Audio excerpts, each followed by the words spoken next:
दोस्तों अक्सर जब भी हम अपनी क्वालिफिकेशन कंप्लीट कर लेते हैं जैसे कि 10th 12th या फिर ग्रेजुएशन और उसके बाद हम सरकारी नौकरी के लिए फॉर्म भरते हैं तो आज की डेट में हम जितनी भी इंडिया में अगर गवर्नमेंट वैकेंसी की बात करें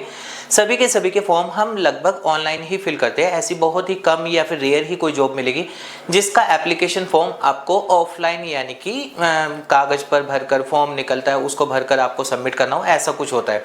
अब ऑनलाइन फॉर्म भरते हुए हम क्या क्या मिस्टेक्स करते हैं और उनके सॉल्यूशन क्या है, आज की वीडियो में आपको वही सब इन्फॉर्मेशन हम देने वाले हैं। हेलो दोस्तों, मेरा नाम है शिवांग शर्मा और ऑनलाइन एजुकेशन कंसल्टेंट में आपका स्वागत है।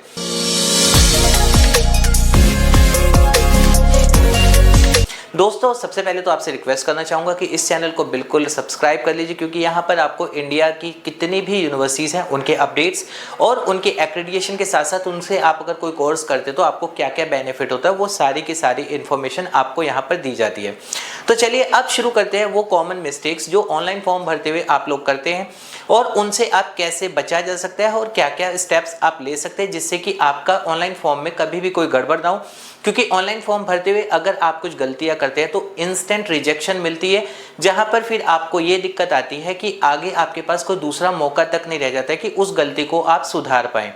तो सबसे पहले अगर इस लिस्ट में हम बात करें तो जब भी हम कोई फॉर्म भरते हैं तो हमें सबसे पहला फोकस जो होना चाहिए वो होना चाहिए स्पेलिंग और ग्रामर मिस्टेक्स जो हम कॉमनली कर लेते हैं। स्पेलिंग मिस्टेक्स मान के चलिए कि आपका नाम ही है और उस नाम में जो स्पेलिंग है उसमें आपने कुछ छोटी मोटी भी गलती कर दी तो उसके लिए आपको कोई सॉल्यूशन बाद में नहीं मिल पाता है। और सेम इसी तरीके से ग्रामेटिकल एरर, अगर जैसे कि आप एड्रेस नोट डाउन करते हैं या फिर और भी अपनी इन्फॉर्मेशन देते हैं और वहाँ पर अगर आप ग्रामर मिस्टेक करते हैं तो वहाँ पर एक तरह से जो आपका जो इंटरव्यू होगा बाद में तो उनके लिए उनके आगे आपकी जो रेपुटेशन हो जाती है वो थोड़ी डाउन हो जाती है कि हाँ इनकी ग्रामेटिकल मिस्टेक्स अगर वहाँ पर शो होती है। इस लिस्ट में नंबर 2 पे आती है आपकी गाइडलाइंस इग्नोर्ड। बहुत सारे स्टूडेंट्स होते हैं जो कि फॉर्म भरना शुरू कर देते हैं बिना गाइडलाइंस को पढ़े। गाइडलाइंस हमेशा पढ़नी चाहिए क्योंकि सबसे पहले जब आप कोई फॉर्म भरते हैं और अगर आप गाइडलाइंस को पूरा का पूरा पढ़ लेंगे तो अब जाकर आप अगर कोई फॉर्म भरते हैं तो आपको दिक्कतें नहीं आती हैं। फॉर एग्जांपल अगर हम बहुत छोटा सा एग्जांपल लें कि मान के चलिए कोई डॉक्यूमेंट आपको अटैच करना है लेकिन गाइडलाइंस में बताया गया कि उसका साइज कितना होना चाहिए और वो अगर आपने नहीं पढ़ा तो आप बार बार वहां पर जाएंगे और वो आप नहीं कर पाएंगे और वहां पर आपको दिक्कत आएगी। या फिर अगर हम दूसरी बात करें गाइडलाइंस में कुछ मैंडेटरी दी गई है कि ये एज लिमिट होनी चाहिए या फिर आपने जो क्वालिफिकेशन है इस डेट से पास आउट होना चाहिए, ऐसी ऐसी चीजें दी है, आपने नहीं पढ़ा आपने भर दिया और वहां पर आपको आगे जब आप जाएंगे तो वो दिक्कत आपकी आएगी, रिजेक्शन 100% होगा। तो गाइडलाइंस अगर आप इग्नोर नहीं करते हैं तो उस चीज में आपको बेनिफिट होता है कि हाँ आगे जाकर आपको ये दिक्कत नहीं आती है। अब नंबर 3 पर बात करते हैं इनकरेक्ट इन्फॉर्मेशन। इनकरेक्ट इन्फॉर्मेशन क्या क्या हो सकती है, वो होता है कि जिसको कुछ स्टूडेंट्स जानबूझकर भी कर देते हैं। जैसे कि कोई एप्लीकेंट है और उनको पता है ऑलरेडी कि जो गाइडलाइंस है उसके अकॉर्डिंग मैं इस जॉब के लिए बिल्कुल भी फिट नहीं हूं, लेकिन फिर भी वो बस जॉब के लिए कि चलो तुक्का मार लेते हैं या ऐसी इन्फॉर्मेशन देते हैं जो बिल्कुल ही इरिलेवेंट है। और जब आपका अगर एग्जाम टाइम पर या फिर आपका जो आपका डॉक्यूमेंटेशन होता है वहां पर अगर ये चीजें पकड़ी जाती है तो आप लोगों को उसमें दिक्कत आती है और रिजेक्शन का रीजन बन जाती है। तो इनकरेक्ट इन्फॉर्मेशन या फिर आपका रिज्यूम बायोडाटा जो भी आप वहां पर सबमिट करते हैं उसमें ऐसी कोई भी इन्फॉर्मेशन आपको बिल्कुल भी नहीं डालनी चाहिए। इसी लिस्ट में नंबर 4 पर अगर हम बात करें तो सबसे ज्यादा कॉमन अगर कोई चीज है तो वो क्या है कि कोई गवर्नमेंट जॉब निकला है, उसकी लास्ट डेट मान के चलिए 30 तारीख है किसी भी महीने की, तो 90% स्टूडेंट्स ये चाहते हैं कि वो अभी तो आराम से अपना कर रहे हैं कि लास्ट डेट 30 तारीख है तो लास्ट डेट को ही उसका सबमिशन हम करेंगे। और लास्ट डेट अगर किसी भी फॉर्म के लिए हम करते हैं तो हम अधिकतर देखते हैं कि सर्वर एरर आ जाता है, वेबसाइट हैंग हो जाती है या फिर बहुत सारा लोड अपलोड हो जाता है। तो कई बार क्या होता है कि आप लोगों का जो फॉर्म आप सबमिट करते हैं वो सबमिट हो ही नहीं पाता है। तो लास्ट डेट का इंतजार तो आपको बिल्कुल भी नहीं करना चाहिए। चाहे कोई भी गवर्नमेंट जॉब के लिए आप फॉर्म भर रहे हैं उसको कोशिश करें कि हमेशा लास्ट डेट से 1 या 2 दिन पहले ही सबमिट कर ले, जिससे कि आप उन हजारों की भीड़ से अलग हो जाए जो कि लास्ट डेट का इंतजार करते हैं। नंबर 5 पर यहाँ पर आता है कि आप कई बार होता है फॉर्म भरते हुए कुछ कॉलम खाली छोड़ देते हैं, यानी कि आपको एक मैंडेटरी के लिए बोला जाता है कि स्टार लगा होता है कि ये तो मैंडेटरी है ही है, ये कॉलम आपको जरूर भरने। लेकिन कई केसेस में होता है कि कुछ ना कुछ कॉलम में आप अपना कॉलम जो है खाली छोड़ देते हैं कि हाँ इसकी जरूरत नहीं है, या फिर जल्दबाजी में उस कॉलम को अगर आप खाली छोड़ देते हैं तो भी आपको ये दिक्कत आती है। तो इसलिए आपका ये रहता है कोई भी कॉलम अगर है और जो डिटेल आपके लिए जरूरी है उसको जरूर फिल करें। हो सकता है कुछ कैटेगराइज होता है कि हाँ जनरल कैंडिडेट्स है तो उनके लिए वो कॉलम नहीं है, या फिर SC ST है उनके लिए वो कॉलम नहीं है, तो वो गाइडलाइंस में ऑलरेडी दिया गया होता है। तो वो आप पढ़ेंगे तो आपको पता हो जाता है कि जो भी आप फॉर्म भर रहे हैं, किसी भी स्टेट से हैं, कोई सा भी फॉर्म भर रहे हैं, तो वहां पर वो कॉलम आपको खाली छोड़ना है या भरना है। वो आपका कैटेगराइज कई बार होता है, सिर्फ आपकी कास्ट कैटेगरी पर डिपेंड करता है, लेकिन बाकी कॉलम को कभी भी खाली मत छोड़िए जिससे कि आपको आगे दिक्कत ना आए। नंबर 6 पे बात करते हैं तो प्रूफ रीडिंग। प्रूफ रीडिंग एक तरह से ये होता है कि मैंने कोई भी फॉर्म भरा है, फॉर्म भरने के बाद मैं उसको क्रॉस चेक कर लूँ। क्रॉस चेक मतलब बेसिक डिटेल से लेकर सारे के सारा, जैसे आप कोई फॉर्म भरते हैं तो उसमें फाइनल सबमिशन का एक ऑप्शन आता है, तो फाइनल सबमिशन से भी पहले आपको होता है कि पूरा का पूरा एक फॉर्म आ जाता है, जो जो डिटेल्स आपने डाली है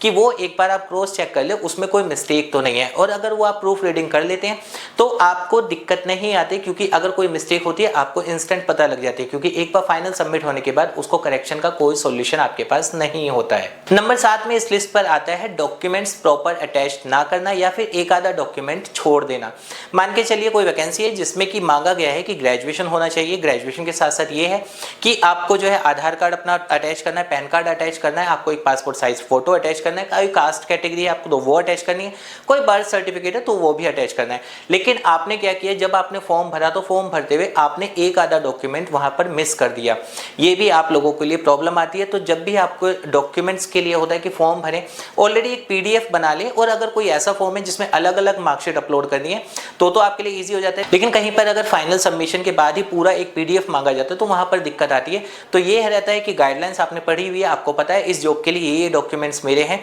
सारे के सारे डॉक्यूमेंट्स आप अपने तैयार कीजिए, एक PDF बनाइए जिससे कि आपको दिक्कत ना आए। कई बार तो ये भी होता है कुछ वैकेंसीज की अगर हम बात करें, जैसे कि मान के चलिए एक एग्जांपल लेते हैं SSC CGL, और वहां पे एक मैंडेटरी होती थी कि आपके पास ड्राइविंग लाइसेंस भी होना चाहिए, लेकिन कुछ स्टूडेंट्स होते हैं DL को छोड़कर उनके पास सब कुछ होता है, और लास्ट डेट जब उनको DV के लिए बुलाया जाता है और उनको बताया जाता है कि आपका 15 दिन में आपका जो है DV है, और उस टाइम पर उनको पता लगता है कि मेरे पास तो ड्राइविंग लाइसेंस ही नहीं है, और उस टाइम पर वो सारे में घूम लेते हैं, लेकिन DL ऐसे नहीं मिलता है। एक छोटा सा ही एग्जांपल दिया DL का, और भी डॉक्यूमेंट हो सकते हैं ऐसे। तो ये रहता है कि जब भी आप कोई अपना फॉर्म भरे तो डॉक्यूमेंट्स आपके पूरे हों, प्रॉपर हों, और अटैच भी सारे के सारे डॉक्यूमेंट हो। और इस बात का जरूर ध्यान रख ले कि कितने KB में वहां पर मांगा गया है कि इतने KB में आपको वो डॉक्यूमेंट्स अपलोड करने हैं, उस चीज का बिल्कुल ध्यान रख लीजिए। कई बार हम डॉक्यूमेंट्स तो अटैच कर देते हैं, लेकिन वो उसका साइज रीसाइज करने में इतना ज्यादा ब्लर हो जाता है कि वो सामने आपको कोई चेक ही नहीं कर पाता है। तो इस चीज का भी आपको अटैचमेंट में ध्यान रखना होता है। नंबर 8 पे बात कर लेते हैं ओवर या अंडर क्वालिफिकेशन।